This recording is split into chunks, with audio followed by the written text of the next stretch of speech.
Hello friends, कैसे हैं आप सब। तो आज डिस्कस करते हैं इंपॉर्टेंट टॉपिक है सीटेट के लिए। ये जो क्लास है हमारी 8वीं क्लास है, इसके पहले 7 क्लास हो चुकी है।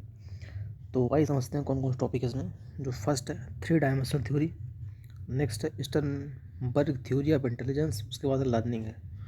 3 टॉपिक हैं इसमें कवर किए गए हैं। तो वही समझते हैं फर्स्ट कौन सा है। तो सबसे पहले जो है यहाँ से स्टार्टिंग, यहाँ से 3 आयामी सिद्धांत, 3 डायमेंशनल थ्योरी।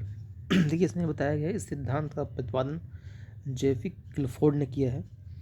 इस सिद्धांत को बुद्धि संरचना सिद्धांत भी कहते हैं। गिलफोर्ड के अनुसार मानसिक योग्यता प्रमुख रूप से 3 तत्वों से निर्मित है: विषय वस्तु, कंटेंट, संक्रियाएं, ऑपरेशन तथा उत्पाद।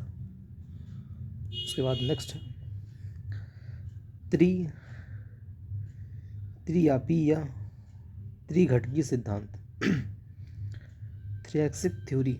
इस सिद्धांत का प्रतिपादन स्टर्नबर्ग ने किया। स्टर्नबर्ग ने बुद्धि को 3 भागों में बांटा है। फर्स्ट है अनुभवात्मक बुद्धि, एक्सपेरिमेंटल इंटेलिजेंस। अनुभवात्मक बुद्धि, यह बुद्धि अनुभवों पर आधारित होती है। व्यक्ति अपने अनुभवों से कुछ नई खोज करता है, अपने अनुभवों से कुछ नया क्रिएट करता है।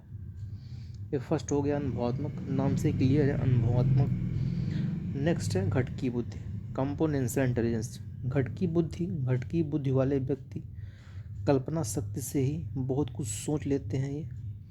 ये अमूर्त बुद्धि वाले होते हैं। ऐसे लोग हर चीज़ के पीछे कारण जानना चाहते हैं। ये होती है घटकी बुद्धि।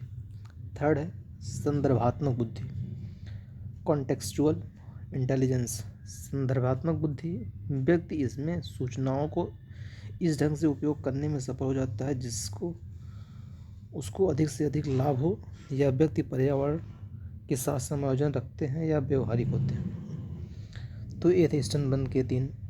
उसके बाद आता है लर्निंग, अधिगम। अधिगम जन्म से लेकर मृत्यु तक चलने वाली प्रक्रिया है।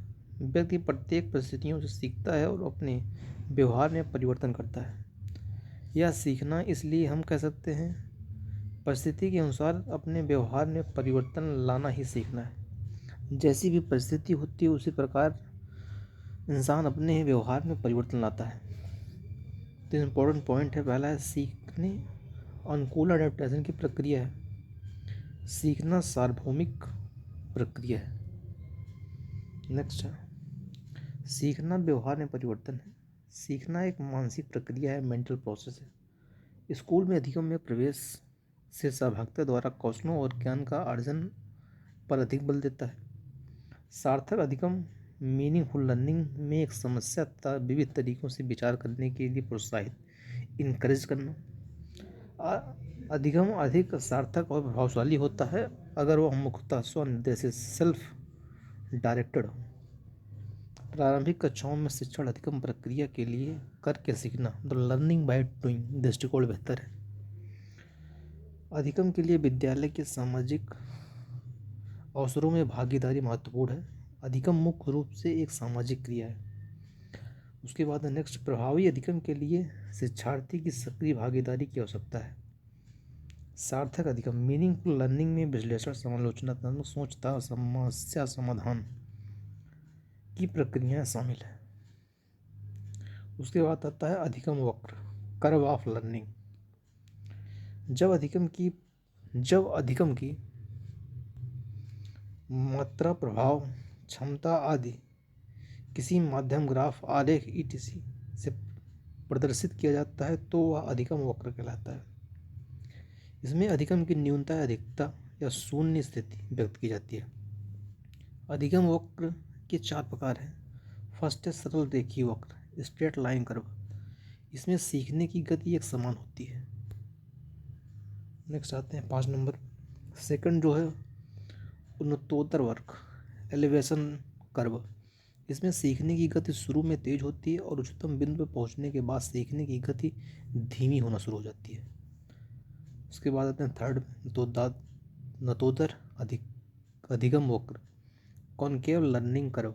इसमें शुरू में सीखने की गति धीमी हो जाती है, उसके बाद धीरे धीरे सीखने की गति तेज होना शुरू होती है और वह उच्चतम स्तर की ओर बढ़ती है, जिस प्रकार एक ग्राफ में दिखाया गया है।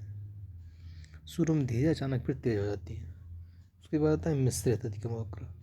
इसमें शुरू में अधिगम की गति तेज या धीमी, अंत में भी अधिगम की गति तेज या धीमी दोनों तरह से हो सकती है। यह वक्र उन्नोत्तर व नतोत्तर अधिकतम वक्र या मिला जुला रूप है, जिस प्रकार ये कर्व में दिखाया गया।